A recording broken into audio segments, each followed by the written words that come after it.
Olá a todos! Sejam bem-vindos à divulgação dos resultados do quarto trimestre de 2025 da Apvida.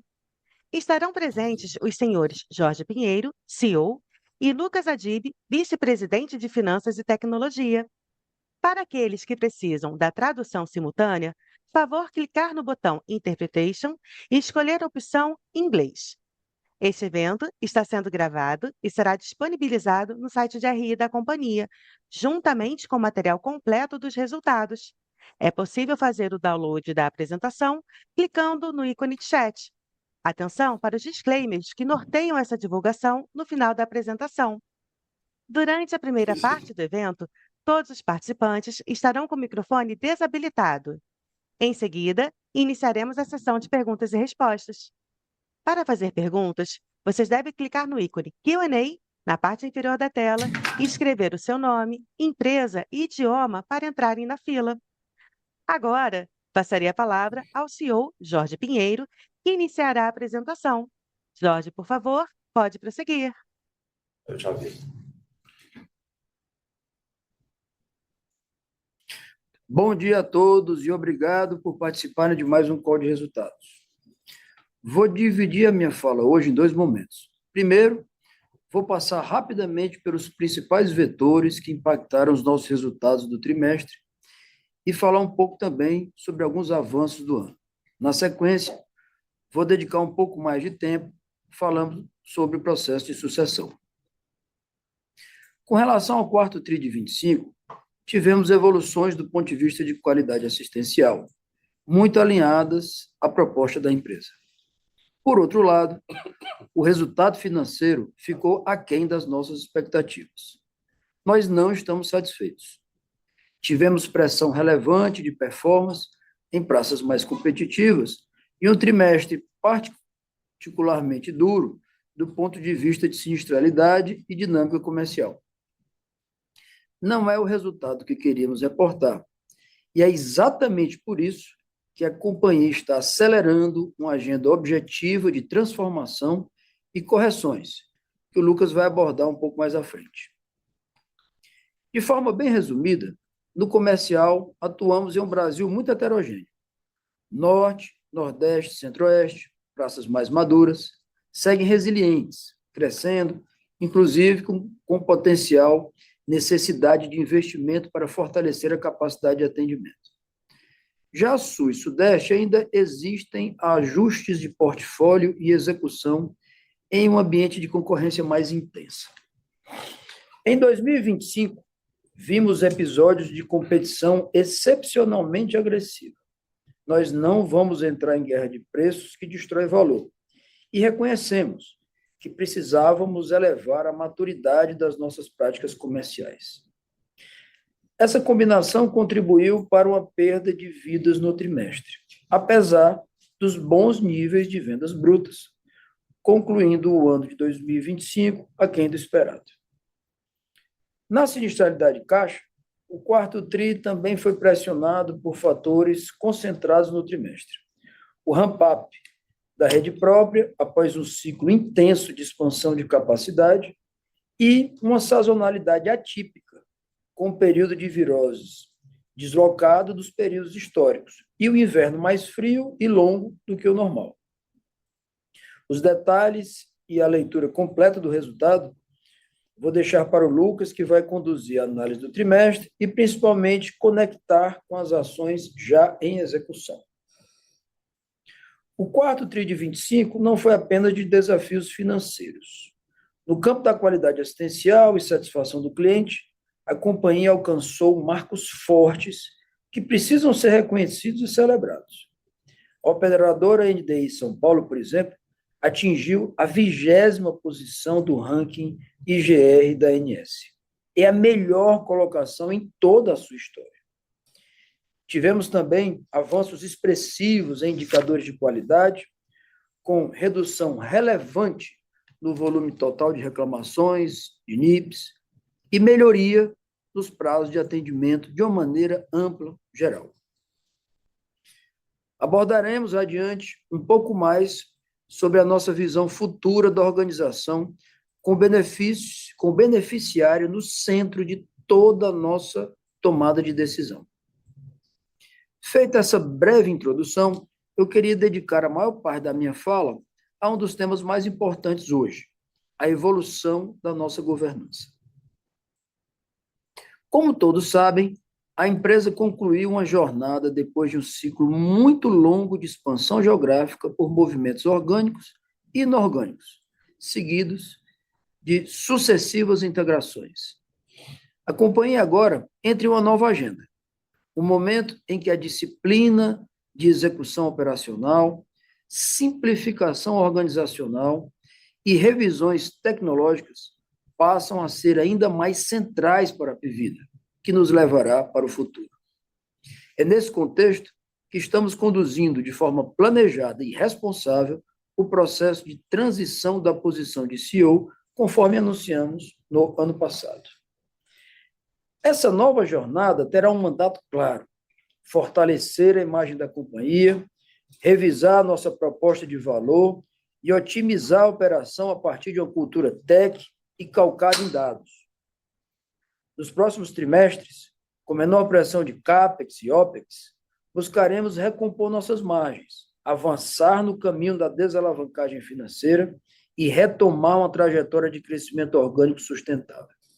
E é isso que esperamos dessa nova fase e é com esse propósito que estaremos conduzindo essa transição. Sendo assim, eu permaneço como presidente da Apvida até a próxima Assembleia Geral no mês que vem. E a transição será concluída na primeira reunião do Conselho de Administração subsequente, quando o Conselho elegerá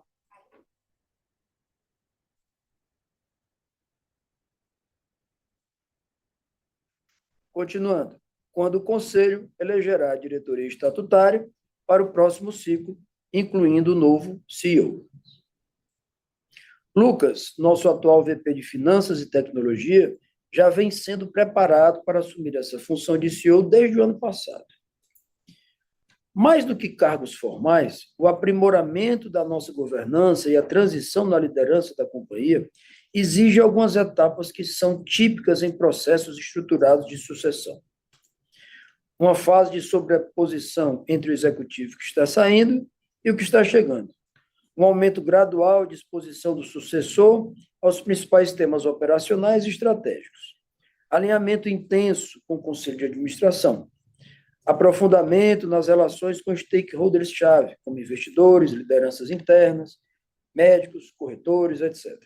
E a formação e ajustes no time executivo sênior. Tudo isso está sendo feito com método, sem ruptura, sem improviso. E também com um equilíbrio importante entre continuidade e renovação. Continuidade naquilo que é a essência da companhia. Nossa missão de ampliar o acesso à saúde, nossa cultura de dono, nossa disciplina operacional e visão de longo prazo. E renovação na forma de executar, priorizar e canalizar a energia da organização, cobrar resultado, simplificar a operação e comunicar melhor o que estamos fazendo. É exatamente assim que estamos olhando para o novo momento. Minha função tem sido a de apoiar o Lucas nesse novo papel, ajudar a companhia a concluir esse ciclo com serenidade e assegurar que o Conselho terá total conforto e segurança com a condução desse processo. O papel do Lucas, por sua vez, é chegar a essa próxima etapa com visão cada vez mais abrangente do negócio, proximidade com o time e clareza sobre onde precisamos acelerar a transformação. Essa é uma transição planejada, construída com foco no melhor interesse da companhia e do que o mercado espera dela. Trata-se da evolução natural da governança para a próxima fase da empresa. Por fim, quero deixar claro, vou continuar na pegada firme, com outra função, em outro escopo, mas com o mesmo compromisso de sempre. No Conselho de Administração, seguirei trabalhando ao lado da nova diretoria para garantir que essa jornada seja bem-sucedida.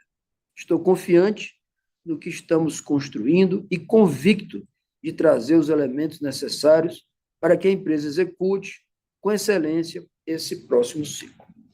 Agora eu vou passar a palavra para o Lucas, que vai detalhar os resultados e os principais movimentos que já estão em curso. Obrigado a todos. Obrigado, Jorge. Também vou dividir minha fala em duas partes. Na primeira, quero tratar de forma objetiva do resultado do quarto trimestre, o que aconteceu, por que aconteceu e como estamos vendo os principais desvios.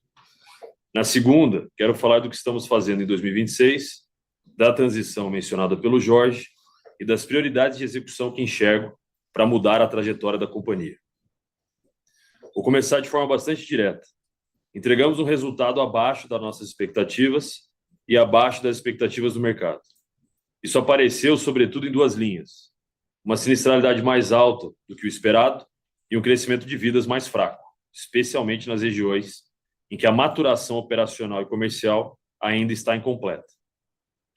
Existe, como sempre, algum componente de sazonalidade de contexto setorial, mas a leitura correta do trimestre aponta também para uma necessidade de foco em diagnóstico, prioridade e execução. É nessa linha que vou conduzir a minha fala. Começando por vidas, no slide 3, no quarto trimestre, registramos uma perda líquida de 140 mil beneficiários, mantendo um bom ritmo de vendas brutas acima de 600 mil vidas, mas enfrentamos um volume elevado de cancelamentos e saídas, superior a 700 mil. A substância é clara. Vendemos, mas retivemos menos do que deveríamos.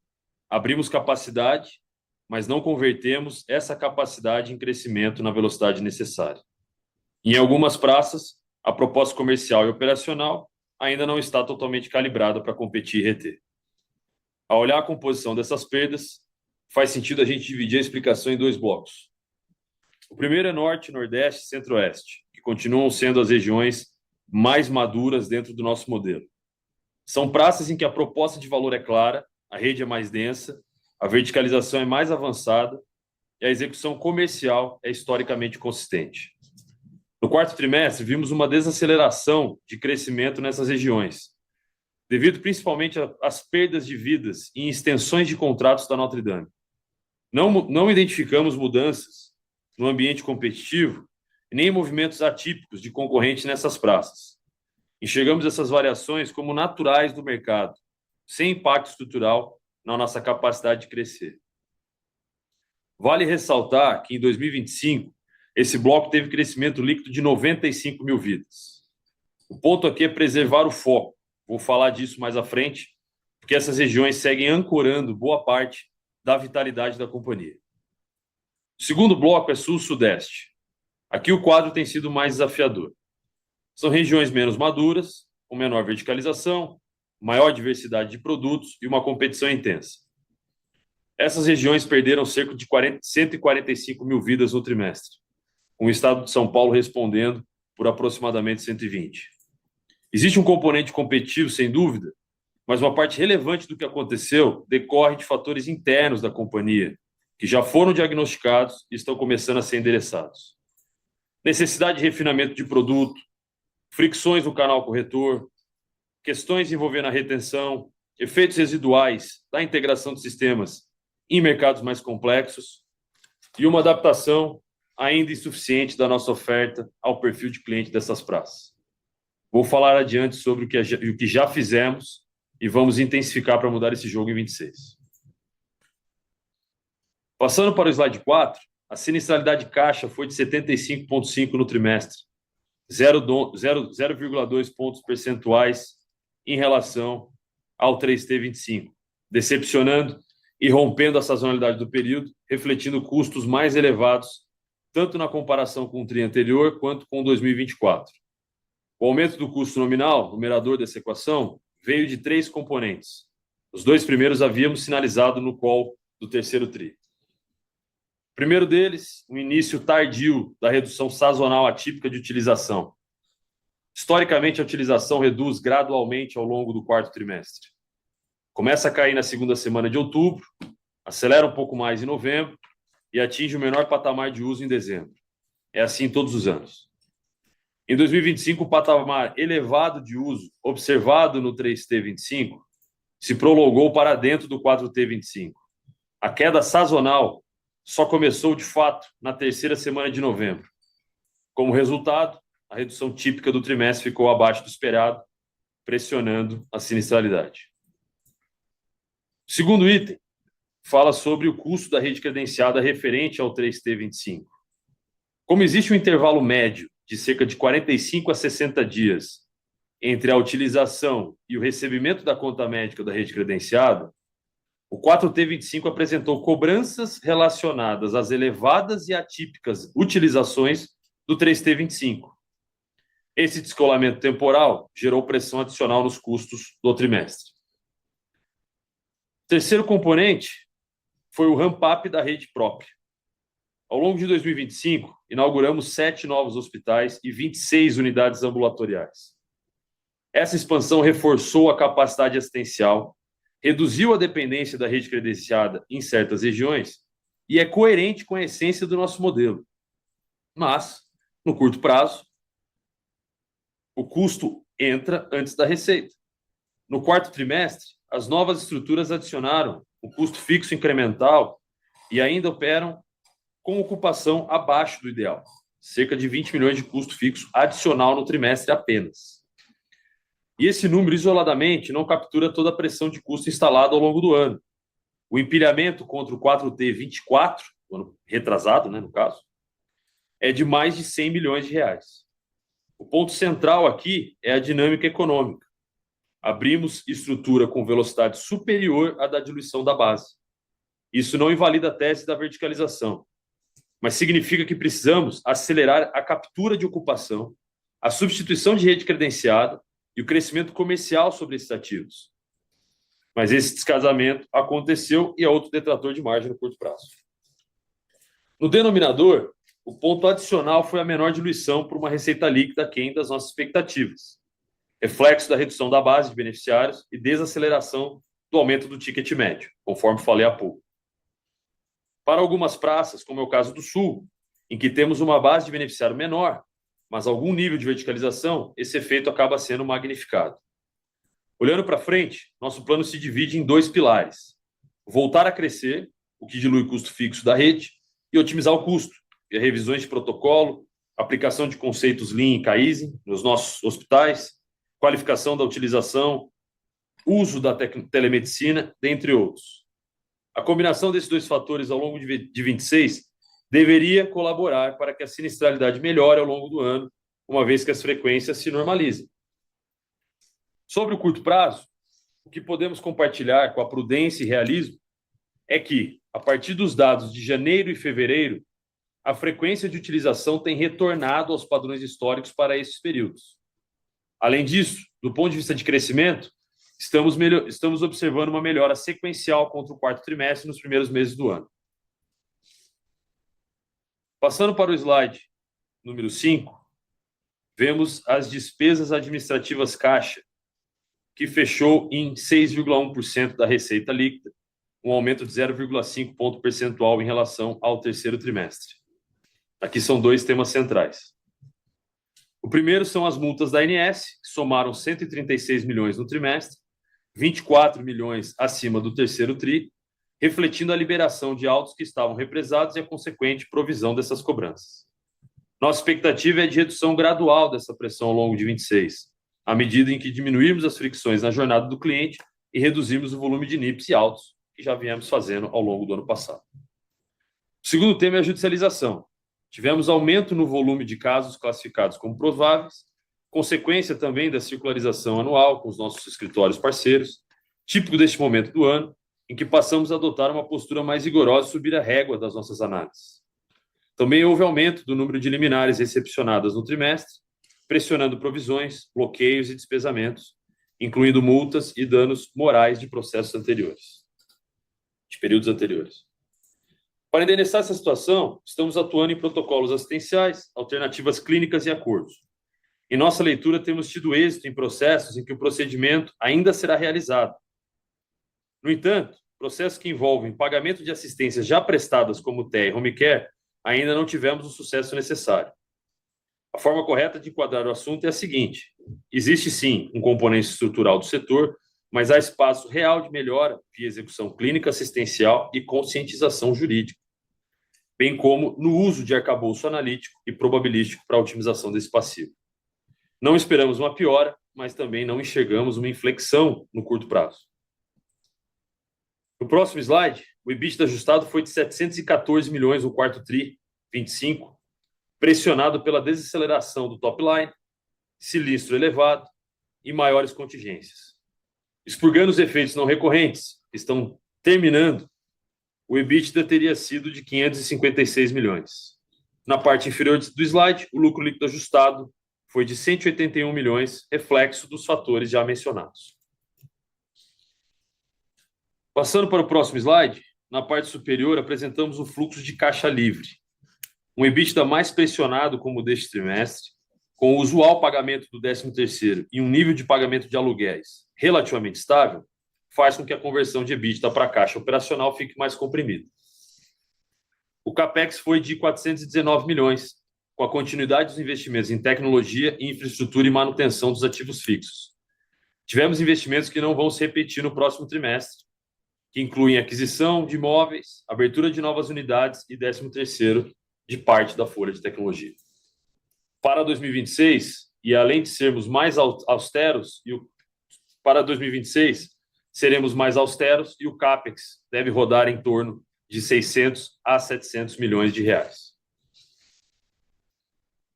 Slide seguinte, a alavancagem encerrou o ano em 1,32 vezes EBITDA na visão do covenant das nossas escrituras de emissão. Houve recompra de 20 milhões de ações no trimestre, no valor de 384 milhões, e o custo médio da dívida permaneceu em CDI mais 1,11, com duration de 4 anos. A próxima etapa da companhia segue exigindo mais disciplina na alocação de capital, priorização ainda mais rigorosa do CAPEX e foco absoluto no retorno sobre o investimento já realizado e a ser realizado. Passando para a posição de caixa e para o cronograma de amortização da dívida, apesar do aumento da alavancagem, a companhia encerrou o ano com uma situação de liquidez confortável. O caixa livre de dezembro de 25, de 5,6 bilhões, é mais que suficiente para suportar as amortizações dos próximos 4 a 5 anos. Uma posição sólida que nos permite seguir executando o plano de transformação operacional, ao mesmo tempo em que continuamos buscando alternativas de desalavancagem. Assim, o ponto que gostaria de reforçar é que não há pressão de refinanciamento no curto prazo, seja do ponto de vista de solvência ou liquidez. Finalizo aqui a apresentação do resultado antes de entrar na minha segunda parte. Como já adiantado pelo Jorge na abertura, nós sabemos que o resultado não é bom e que frustra as expectativas.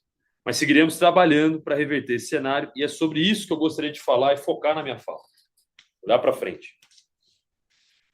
Entrando na segunda parte, venho recebendo esse mandato com senso de urgência e respeito pela história da Apivida. Ao longo desse período de transição, venho exercitando escuta ativa com beneficiários, colaboradores, corretores, prestadores e parceiros. E essa escuta reforçou uma convicção central. A companhia não precisa reinventar seu modelo. Precisa voltar a executar muito bem o básico, priorizar o que realmente move o resultado e adaptar a execução, especialmente nos mercados menos maduros e mais complexos. O tom de 26 é claro, qualidade inegociável na entrega, austeridade de custos e integridade nas relações com todo o ecossistema. A retomada não virá de uma medida isolada, nem de uma solução mágica. Virá de um norte claro, de prioridades bem definidas e de uma execução mais precisa, calibrada para a realidade de cada praça e ancorada em dados. Muitas dessas frentes já em andamento, outras sendo gestadas e alicerçadas em uma revisão de paradigmas ancorada em dados. O tema central da nova agenda da companhia é a experiência do cliente com gestão de custos. A jornada do beneficiário precisa ser mais fluida, previsível, resolutiva, do acesso ao agendamento, da autorização ao atendimento, até o desfecho assistencial. Essa não é apenas uma agenda de percepção, é uma agenda de retenção, qualidade, regulação e eficiência. Quando a experiência melhora, o churn cai, a judicialização reduz, a conversão aumenta e a operação fica mais eficiente. Por isso, estamos estruturando essa frente no nível executivo, com metas objetivas, incluindo uma redução relevante de saques e NIPs ao longo desse ano. Nossa agenda de 26 se resume em 3 prioridades. Primeiro, voltar a crescer com racionalidade nas praças onde perdemos tração. Segundo, recuperar margem por meio de maior ocupação da rede própria e melhor gestão assistencial. Terceiro, proteger caixa com mais disciplina de capital e menor volatilidade operacional. Para isso, agrupamos as inúmeras iniciativas em 5 eixos abrangentes, que são os seguintes. O primeiro eixo é o alicerce de toda a transformação, nossas pessoas. Transformação operacional só se sustenta com gente muito boa, cultura de execução e disciplina de gestão. Estamos revisando e simplificando os KPIs da companhia e das vice-presidências e migrando para um modelo de OKRs transversais, com prioridades claras, responsabilidades definidas e maior integração entre as áreas. Queremos uma organização mais orientada por dados, com mais agilidade, mais cobrança e mais compromisso com melhoria contínua. Em breve, vamos anunciar ao mercado a nova arquitetura organizacional e a missão de cada executivo, muito em breve.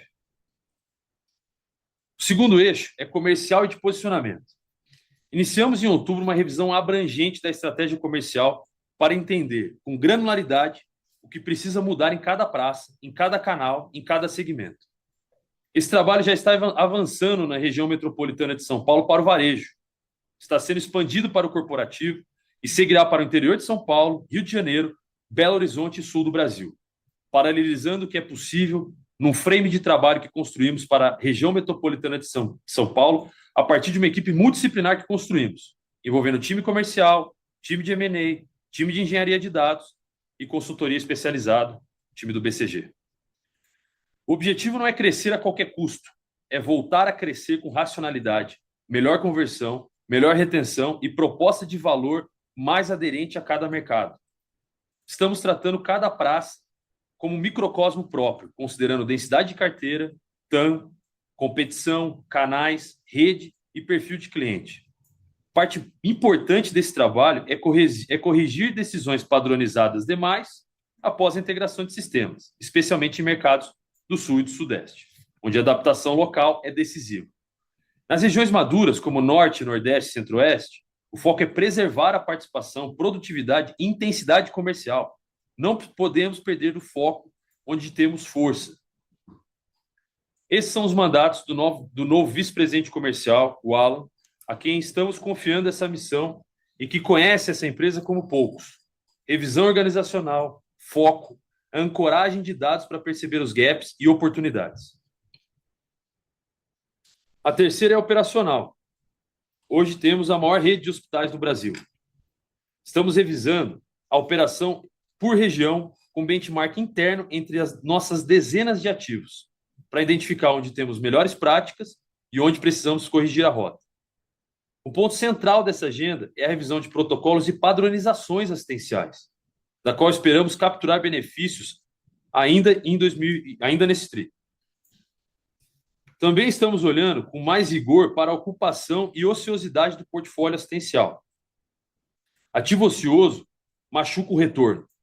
Onde houver espaço para ocupar com venda de serviços, vamos agir. Onde não houver racional econômico para sustentar custo fixo, vamos ajustar a capacidade. Nem toda praça vai exigir o mesmo grau de verticalização e nem toda batalha precisa ser comprada. Vamos alocar capital e a operação onde houver melhor relação entre assistência, crescimento e retorno. 2 projetos ilustram bem essa agenda. O primeiro é a revisão ampla de processos no Hospital Bosque, que a gente elegeu como um hospital modelo, para poder revermos toda a metodologia do hospital a partir de Kaizen, para simplificar fluxos, eliminar desperdícios e depois escalar as melhores práticas. O segundo é o uso do Databricks, por exemplo, para melhorar a predição de demanda e dimensionamento otimizado da folha médica, uma linha pesada na nossa DRE. Ainda estamos em fase inicial, mas vemos potencial relevante de ganho de eficiência e qualidade, que também ajuda na agenda de saques e NIPs. A quarta frente é tecnológica. Menos entropia, mais foco. Menos paralelização, mais sequenciamento. Temos um desafio grande de construir uma cultura tech a partir da área de tecnologia e, para isso, precisamos mudar a forma como trabalhamos. Os objetivos são reduzir custos, ganhar escala e melhorar a experiência do cliente. Vamos simplificar os sistemas legados, especialmente o SIGO, que é o nosso sistema transacional da operadora. Integrar melhor os sistemas core e automatizar processos como o Contact Center para reduzir fricção e aumentar a produtividade. Isso deve nos ajudar a atender melhor o beneficiário, atuar de forma mais preventiva e melhorar indicadores como churn, LTV e eficiência operacional. Outro pilar é tomar mais decisões com base em dados e matemática, especialmente em uma operação complexa como a nossa. Para isso, estamos melhorando a qualidade dos dados, padronizando fluxos e fortalecendo a base tecnológica que sustenta essa transformação. A quinta frente é informacional, gestão e controles. A retomada da companhia exige CAPEX seletivo, revisão contínua da base de ativos, foco em retorno e estrutura de capital conservadora. Já passamos a ter uma visão semanal de performance comercial por praça, canal e produto, e estamos evoluindo para uma leitura ainda mais frequente.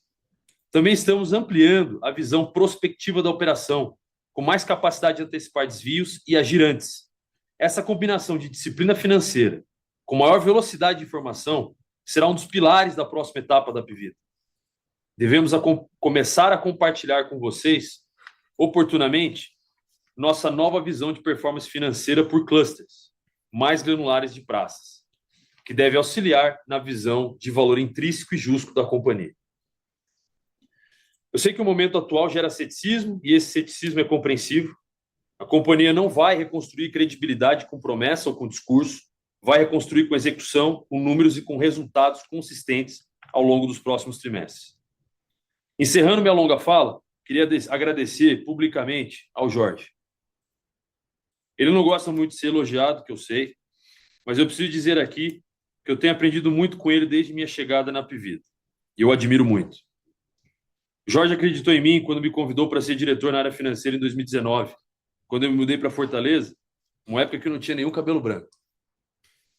Acreditou em mim de novo em 2023, quando eu não era uma opção óbvia.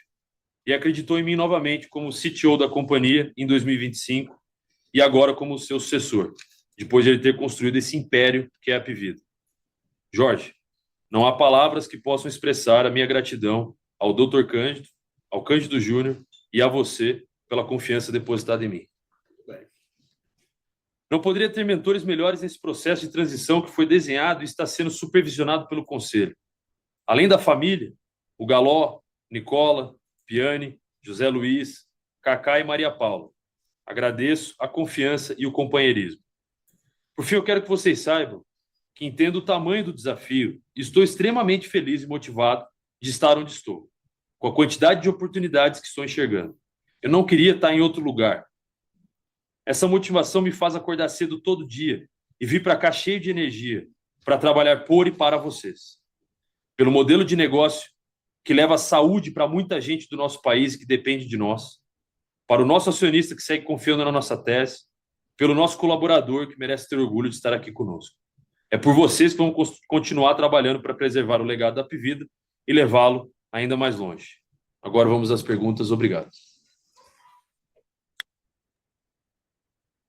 Agora, iniciaremos a sessão de perguntas e respostas. Ao ser anunciado, uma solicitação para ativar seu microfone aparecerá na tela e, então, você deve ativar o seu microfone para fazer perguntas. Solicitamos, por gentileza, que façam no máximo 2 perguntas por pessoa e que sejam feitas todas de uma única vez. Vamos à nossa primeira pergunta. É do Vinícius Figueiredo, do Itaú BBA. Vinícius, abriremos o seu áudio para que você possa realizar sua pergunta. Por favor, pode prosseguir. Bom dia, pessoal. Obrigado por pegar minha pergunta.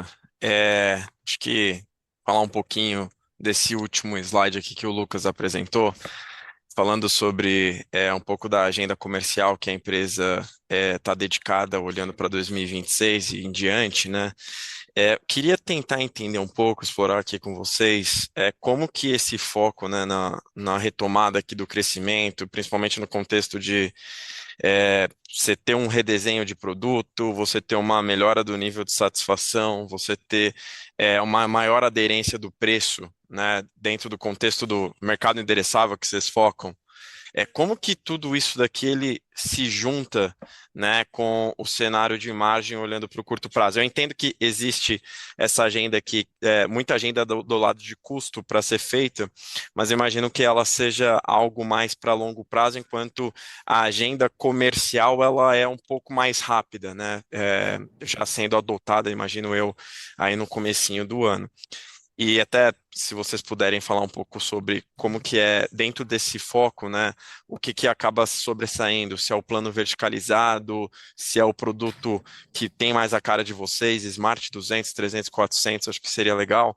E aí, um outro tópico aqui que eu queria explorar, se possível, seria se a gente continua vendo, né, olhando esse curto prazo, uma margem num patamar mais desafiador, se tem alguma alavanca que vocês enxergam aqui, além dessa redução do CAPEX que vocês comentaram, para melhorar um pouco a conversão de caixa. Acho que tem aqui no comentário de vocês, né, um fechamento de unidades que estejam ociosas, mas queria tentar entender assim, se também passa por uma agenda para pelo menos estudar uma saída em uma determinada região ou outra que acabou ficando com uma capacidade ociosa, acaba não fazendo tanto sentido aqui operar verticalizado e tentando pensar principalmente as praças um pouco mais secundárias aqui, como Sul e Minas Gerais. Obrigado.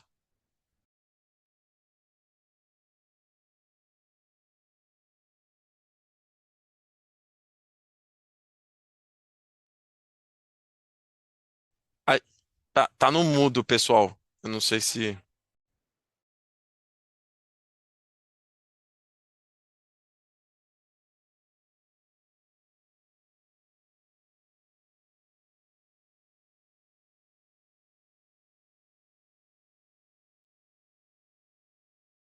Por aqui a gente não está escutando. Eu acho que a turma também não está escutando. Nos ouve agora? Agora sim. Maravilha. Vinícius, obrigado pelas tuas ótimas perguntas. Em linha com a nossa estratégia de transição, Lucas vai estar pegando as perguntas. Se vocês tiverem alguma pergunta sobre sucessão e estratégia, eu vou estar à disposição. Mas aqui o Lucas, por favor, Lucas. Obrigado, Jorge. Obrigado, Vinícius. Aqui, na verdade, é o inverso, né? As iniciativas do custo, elas têm capacidade aqui da gente conseguir controlar mais no curto prazo. Ele tem uma maturação que, na nossa visão, é um pouco mais célere do que a maturação de iniciativas comerciais, que dependem da aderência de determinado produto, de determinada estratégia. Então, a gente vem aqui nessa jornada muito forte de rever os parâmetros do custo que acabaram desalinhando do segundo para o terceiro trimestre do ano passado. A gente segue nessa jornada de reperfilamento da nossa estrutura de custos e a gente vem ficando mais animada com ela olhando para frente. E na parte comercial, a gente tem aqui um desafio grande de concluir essas implementações dos diagnósticos que a gente montou para a gente poder voltar a ser competitivo em praças. Por exemplo, existem capacidades importantes para a gente poder vender produtos em mercados inexplorados, como o sênior para pessoa física, em posições que a gente tem uma verticalização grande. O plano nosso médico, em regiões que a gente não tem vendido esse plano, por exemplo, que tem um perfil muito casado com a densidade, com o regime censitário daquela região. Então, assim, tem uma série de elementos aqui que a gente pode aprofundar nas nossas conversas, né? Tem uma lista aqui com 8 páginas de itens que a gente vem fazendo, de revisão de hierarquia de produto, a revisão de percepção de valor e canalidade, para que a gente consiga voltar a ser competitivo em praças que tem tomado aqui boa parte do nosso net adds, né? Quando você olha, você vê uma operação bastante saudável a Norte e Nordeste, muito alicerçada na nossa proposta de valor e muito forte no nosso posição de market share e proposta. Quando você olha para regiões menos maduras, esse trabalho está sendo intensificado, né? Existe uma série de oportunidades que a gente não estava capturando, que a gente espera capturar via esses ajustes claros entre proposta de valor, produto, rede e entrega dessa satisfação para o nosso beneficiário. Então, tem muitas oportunidades, não existe uma única bala de prata, aqui não existe um único vetor que eu fale para você, se eu mexer nele, eu vou destravar um crescimento, ou eu vou destravar aqui um ajuste de custo intenso, mas são um conjunto de itens que têm sido implementados pela companhia e que vão ser implementados ainda ao longo dos próximos trimestres, para que a gente tenha um custo mais controlado e volte a crescer nessas praças, tá? Sua segunda pergunta fala sobre alavancagem. A gente tem sido bastante estudioso interno para poder avaliar eventuais possibilidades de desalavancagem operacional, otimização dos nossos ativos fixos, fechar unidades que estão ociosas, avaliar, né, esse norte estratégico da companhia, onde eu deveria gastar mais foco, mais energia, onde eu deveria gastar menos. Então, esse trabalho vem sendo feito dentro de casa, que pode envolver, sim, a desalavancagem de ativos fixos da companhia, de ativos da companhia em geral, para que a gente consiga ter uma desalavancagem aqui um pouco mais acentuada olhando para frente, tá? Perfeito. E aí, assim, só para tentar entender, isso daqui acaba passando é, por estudo de chegar numa conclusão que, de repente, todo o instrumento verticalizado que você tem numa determinada região acaba não fazendo sentido. Então, no final, você acaba operando mais numa rede credenciada ou, eventualmente, poderia evoluir para você ter uma conclusão que seria mais sustentável sair dessa determinada região, só para tentar entender, assim. São os dois vetores. Posso avaliar a saída de determinada região, como eu posso avaliar utilizar um credenciamento específico numa região para poder ou desalavancar uma unidade que está com ociosidade muito alta, ou para eu poder ter uma atração mais forte num plano, credenciando retaguarda e garantindo a conversão via pronto atendimento. Isso pode ser feito nas duas, será feito, assim, a gente vem estudando acentuar essa segunda hipótese que eu te falei, e a outra é a avaliação da permanência ou não em determinadas regiões. Isso a gente tem estudado, sim, internamente. Show. Tá claro. Muito obrigado, pessoal. Valeu. A próxima pergunta é do Leandro Bastos, do Citi. Leandro, por favor, pode prosseguir. Pessoal, bom dia. Vocês me escutam? Sim. Ah, beleza, estava com um problema aqui no microfone. Obrigado. São duas perguntas aqui também. Acho que a primeira aqui, um follow-up nesse ponto do Vinícius, né, nesse estudo de custo fixo, né, e de racionalização, possível racionalização, você já tem algum diagnóstico, assim, algum número, assim, de possíveis economias, né, que os estudos hoje sugerem? O que vocês puderem dividir aqui, acho que seria o primeiro ponto. E o segundo aqui, acho que pegando o comentário ali na apresentação sobre frequências aqui em janeiro, fevereiro, né, mais em linha com patamares normalizados. Eu sei que são diferentes vetores aqui, né, mas já dá para imaginar eventualmente uma sinistralidade aqui decrescente, assim, de maneira sequencial para o primeiro tri, assim, também o que vocês tiverem de cor, acho que seria também um segundo ponto para escutar. Obrigado. Valeu, Leandro. É o Leandro, né? Isso, eu conheço pela voz. Você não falou que era você, mas eu reconheci que era você, Leandro. Sobre o primeiro item, a gente ainda não tem aberto informações quantitativas sobre isso, tá? A gente vai manter vocês informados, o mercado informado oportunamente e tempestivamente sobre esses assuntos, mas eu posso garantir para vocês que esses estudos estão sendo tocados por um time bastante sênior dentro da companhia e a gente tem feito uma série de reavaliações sobre esses assuntos aqui junto com a alta gestão, tá bom? Sobre o MLR, sim, a gente vê uma perspectiva aqui, quando eu olho para o primeiro os 2 meses do ano, janeiro e fevereiro, eles são meses em que a gente teve aqui uma frequência mais normalizada em termos de patamares históricos, que faz com que a gente tenha uma crença de que a gente vai ter uma melhora sequencial de MLR. Isso não significa que a gente, né, enfim, o ano vai ser um passeio no parque, pelo contrário, a gente tem uma série de desafios para ser feita, mas o que a gente está enxergando no curto prazo é uma melhora sequencial, sim, do MLR, mas o março ainda, a gente tem um mês bastante longo, tem muita coisa ainda para acontecer, e a gente não está antecipando o resultado do primeiro trimestre total, mas sim, a gente enxerga uma melhora sequencial de MLR, sim, especialmente quando a gente compara quarto TRI de 25 com o primeiro TRI de 26. Perfeito. Obrigado. Obrigado, Lucas. Bom dia. Próxima pergunta é do Joseph Giordano, do JP Morgan. Joseph, por favor, pode prosseguir. Olá, bom dia a todos. Bom dia, Jorge, Lucas, Naruz, obrigado por pegarem a pergunta. Eu queria explorar um pouquinho a questão de governança, né, Jorge? Você está indo para o conselho e a gente tem uma mudança grande, talvez nos pilares estratégicos e focos da companhia a curto prazo. Então, eu queria explorar com você, Jorge, o que vão ser sei lá, os 5 principais KPIs que você vai cobrar do Lucas e do time ao longo de 26 e 27, como isso talvez deveria mudar o tempo. E Lucas, o que a gente deveria monitorar para entender os principais pilares, né? Porque a mudança nunca é linear e a gente tem várias, né, coisinhas pequenas que você faz e acumula e do nada tem um impacto forte. Então, como a gente você acha que são os principais KPIs que a gente deveria acompanhar nos primeiros, talvez, 3, 4 trimestres da sua gestão? para entender a trajetória, né, todo esse plano de transformação da companhia. Obrigado.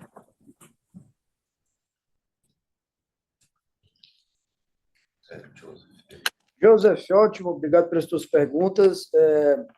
Se eu puder resumir em 3 indicadores, as metas são muito mais do que 3, mas se eu puder resumir nas 3 principais, o que nós, no Conselho, passaremos a olhar com lupa e detalhe, participaremos intensa e ativamente através dos comitês. Primeiro deles, a experiência do usuário. Eu acho que nós temos uma coisa única construída, que é a primeira rede nacional verticalizada. Através disso, nós temos oportunidades como nenhuma outra empresa ou experiência no Brasil tem, que é de verificar todos os pontos da jornada, desde o procedimento mais simples até de altíssima complexidade, começando lá na venda, inclusive.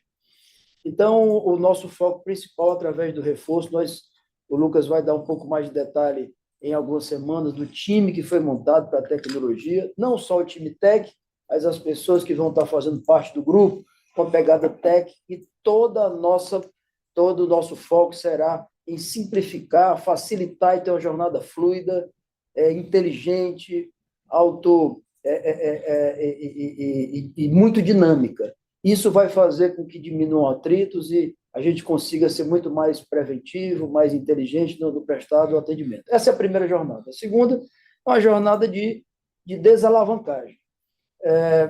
Apesar de termos níveis confortáveis de alavancagem, se a gente comparar com o mercado todo, o nosso nível de alavancagem ainda é confortável, mas não é confortável, vocês conhecem bem, para as nossas crenças em pensamento de longo prazo. Então, temos estratégia, o Lucas já falou um pouco sobre isso, temos não só a geração de caixa, que teremos doravante, mas outras possibilidades que nos levam à desalavancagem. O terceiro é o crescimento.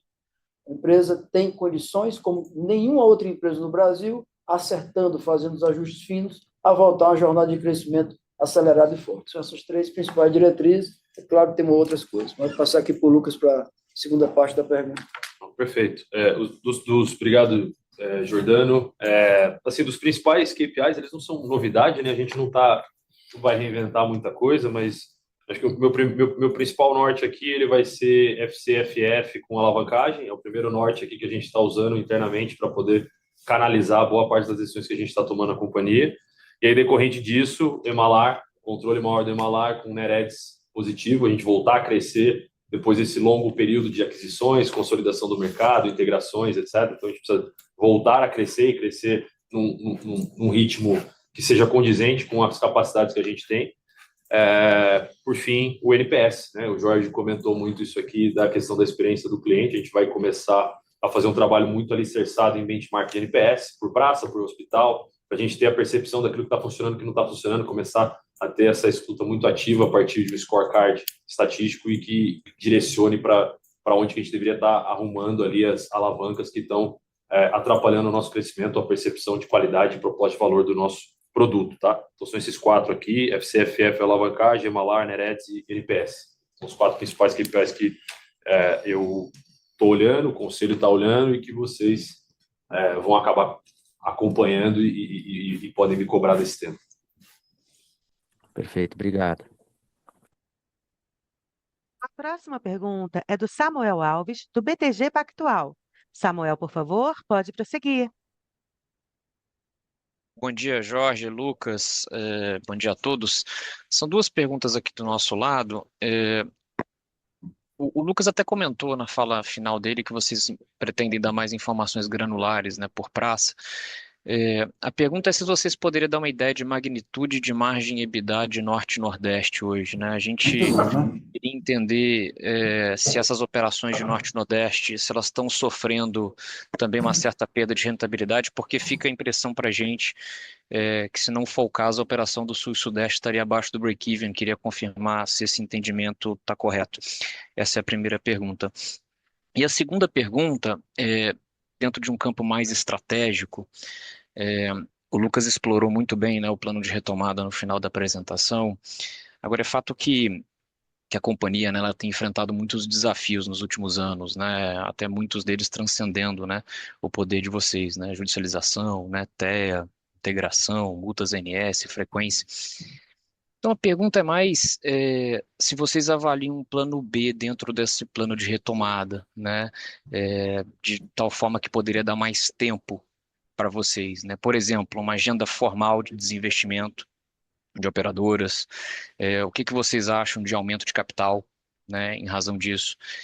Mas por entender aqui, e gostaria de saber se vocês entendem dessa forma também, que alguns desses desafios podem se mostrar mais persistentes do que o esperado. É isso, muito obrigado. Você vai falar? Fala, Samuel.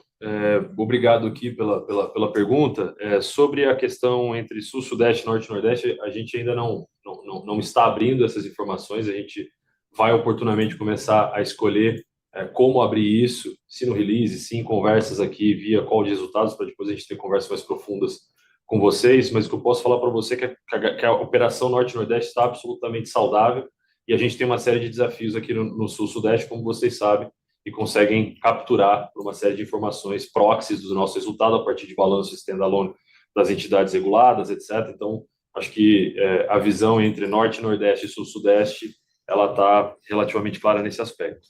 Sobre o plano B, sim, a gente tem avaliado aqui de forma agnóstica e científica os passos que a companhia precisa tomar para poder construir essa retomada. A gente vê uma série de oportunidades, assim, vamos lembrar aqui que a gente passou de 2019 até 2025 entre realizar muitas aquisições e integrar essas aquisições.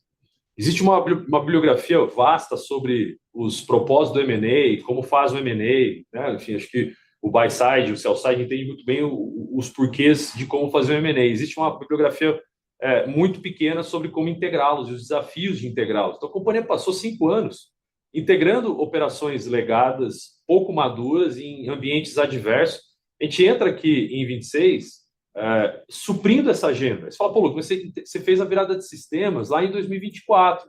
25 deveria já ter sido um ano limpo disso. Não é assim que as coisas são todas muito orquestradas. Tem um desafio grande de conclusão de PMI, eu tenho redirecionamento tático e técnico, estratégico da companhia, orientado para o crescimento orgânico. Então, assim, a companhia passou por muita coisa aqui nesses últimos anos. Então, tem muita oportunidade para a gente capturar em uma série de praças. E a gente vai capturar essas oportunidades. Eu tenho plena convicção disso. Do que eu tenho visto, do que eu estou olhando, eu tenho plena convicção que a gente vai capturar essas oportunidades. Agora, se a gente tiver oportunisticamente, do ponto de vista de uma alocação de capital, fazer mais sentido sair de uma região para poder focar numa outra, a gente vai encarar isso de uma forma agnóstica e científica como tem que ser. Esse vai ser a conversa, é a conversa que a gente está tendo aqui dentro da organização. E a gente precisa lembrar também, Samuel, que apesar de o reporte que a gente está fazendo aqui ser de uma alavancagem casada na nossa escritura de emissão, que é 1,32, que é bastante confortável, a gente tem uma posição de caixa bastante sólida para poder suprimir as amortizações que tem para os próximos anos. A gente não tem uma pressão de estrutura de capital de curtíssimo prazo ou até de curto prazo.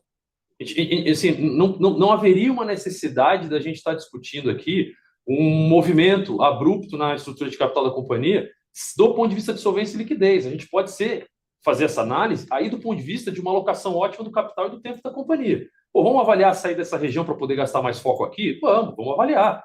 Vamos avaliar desalavancar a companhia um pouco mais rápido, em detrimento de uma operação que está um pouco menos madura e a gente precisa olhar para uma outra região que tem um potencial gigante de crescimento, né? Pô, São Paulo tem 30 milhões de habitantes. São Paulo é uma região extremamente profunda. A gente tem uma série de iniciativas interessantes para capturar aqui em São Paulo, né? É o coração do país. Tem outras regiões mais distantes, ou por assim dizer, periféricas, que têm um potencial menor. Então a gente vai avaliar isso, a gente está avaliando isso com o rigor necessário e a gente vai manter vocês informados tempestivamente sobre isso. Você pode ter tranquilidade sobre esse tema. Obrigado, Lucas. Aproveito para desejar muito sucesso para você à frente da companhia. Próxima pergunta é do Eduardo Rezende, do UBS. Eduardo, por favor, pode prosseguir. Bom dia, pessoal. São duas aqui do meu lado também. A primeira eu queria pegar uma cor nesse guidance de CAPEX agora para 2026, que vocês mencionam aí na casa dos 600, 700 milhões. Eu queria entender se isso daí inclui também a parte do CAPEX de intangível, ou se seria somente de imobilizado, e também pegar uma atualização aqui no pipeline de inauguração para novas unidades ao longo de 2026. Se eventualmente ainda tem algumas coisas para entrar no primeiro trimestre, ou se deveria ser mais para o final do ano. Essa seria a primeira pergunta. E a segunda, explorar um pouco as tendências de adições líquidas agora para o primeiro TRI. Vocês comentaram no início dos remarks que esperam uma tendência um pouco melhor aqui do que a gente viu no quarto trimestre, mas, via de regra, a gente tem uma sazonalidade um pouco pior no primeiro TRI. Então, eu queria entender se essa melhora ela já inclui ali alguns efeitos dessas iniciativas comerciais, ou se teve algum ponto algo mais pontual no quarto TRI, como um grande cliente saindo, para pegar um pouco mais do racional dessa melhora esperada para o primeiro trimestre. Obrigado. Pô, muito obrigado. Acho que foram 3 pontos, né? Acho que o primeiro, quando você comenta do CAPEX, você pergunta sobre a composição do intangível dentro da imobilização. Sim, está incluso, tá? Entre 600 e 700 milhões envolvendo ativos intangíveis e ativos fixos. A gente está falando aqui de todo o aparato tecnológico da companhia, mais os ativos fixos, ou seja, vai ser um ano de maior austeridade. Posso dizer para você, em primeira mão, como vice-presidente de tecnologia da companhia, que tem uma série de oportunidades de reperfilamento de investimento que a gente faz em ativos intangíveis aqui na geração de artefatos tecnológicos. Tem bastante espaço de capacitação, melhoria de como a gente está alocando esse recurso para gerar maior impacto para a companhia, tá? E vamos lembrar que desses 600 a 700 milhões, e aí já entrando na segunda parte da tua pergunta, não há nada relevante de inauguração para 2026, pelo contrário, a gente está com uma agenda aqui de fechamento de unidades, o que reflete o quê? Não teremos CAPEX incremental com esse CAPEX, desculpa, não teremos OPEX incremental em relação a esse CAPEX e não temos aqui unidades relevantes para serem abertas ao longo do ano, pelo contrário. O terceiro ponto que você comentou sobre o primeiro trimestre, a gente está vendo aqui uma melhora para além da sazonalidade no primeiro tri, mas não fechamos ainda. Muitas das contas acabam fechando no final do trimestre pelas negociações naturais do ambiente corporativo. Então, vamos aguardar a divulgação do primeiro tri, que deve ser aqui daqui a 1 mês e meio, e a gente pode dar uma cor maior, mas a gente está mais animado com o cenário comercial aqui nesse primeiro trimestre, sim. Super claro, Lucas. Obrigado. Próxima pergunta é do Flávio Yoshida, do Bank of America. Flávio, por favor, pode prosseguir. Olá, bom dia a todos. Acho que a gente explorou bastante aqui oportunidades de crescimento. Eu queria entender um pouco mais a dinâmica com relação à sinistralidade, né? No começo da semana a gente viu pelos dados da ANS e a gente sabe que recorrentemente tem algum desvio com o que vocês mostram, mas o que a gente viu foi que houve uma piora na Regional 1 e uma melhora aqui no Sudeste, né? Então, eu queria saber se é o que vocês enxergam mesmo, se teve alguma coisa que fez esse dado da ANS divergir do que vocês enxergam internamente. E a minha segunda pergunta é com relação a multas da ANS, né? A gente vê pelo segundo trimestre consecutivo um aumento bastante relevante, né? A gente entende que tem uma força-tarefa da própria ANS para analisar as multas, mas a gente aqui queria entender o ritmo que a gente deveria esperar de multas agora para os próximos trimestres, né? Se talvez as multas de 2025 vão ser analisadas agora, já no primeiro semestre desse ano, ou se vai ser talvez um efeito mais diluído ao longo de 2026. Obrigado. Obrigado, Yoshida. Sobre o primeiro tema aqui, a dinâmica do Emalar é muito alicerçada aqui numa questão de frequência, novas unidades e o top line, como eu comentei aqui na parte introdutória, né? Sobre a visão ANS Gap com IFRS, ele é bastante contaminada essa visão pelo cost sharing interno, pela alocação de receitas e despesas que acabam sendo feitas entre essas entidades. Então, os dados ANS acabam não conversando com os dados IFRS em alguma medida, tem até elementos de provisionamento que acontecem no IFRS que não dialogam junto com a ANS Gap. Então, essa visão entre ANS e IFRS ele acaba não conversando muito, tá? E o terceiro ponto sobre multa ANS, a gente espera uma normalização disso nos próximos trimestres, uma vez que a gente derrubou para metade o volume das NIPs que a gente recorrentemente vinha enfrentando. Então, a dinâmica disso não deve perenizar esse valor, ele deve cair nos próximos trimestres de uma forma representativa, tá bom? Tá ótimo, obrigado. A sessão de perguntas e respostas está finalizada. Com isso, o evento de divulgação dos resultados do quarto trimestre de 2025 da Apvida está encerrado. A área de RI permanece à disposição. Muito obrigada por sua participação. Um ótimo dia a todos.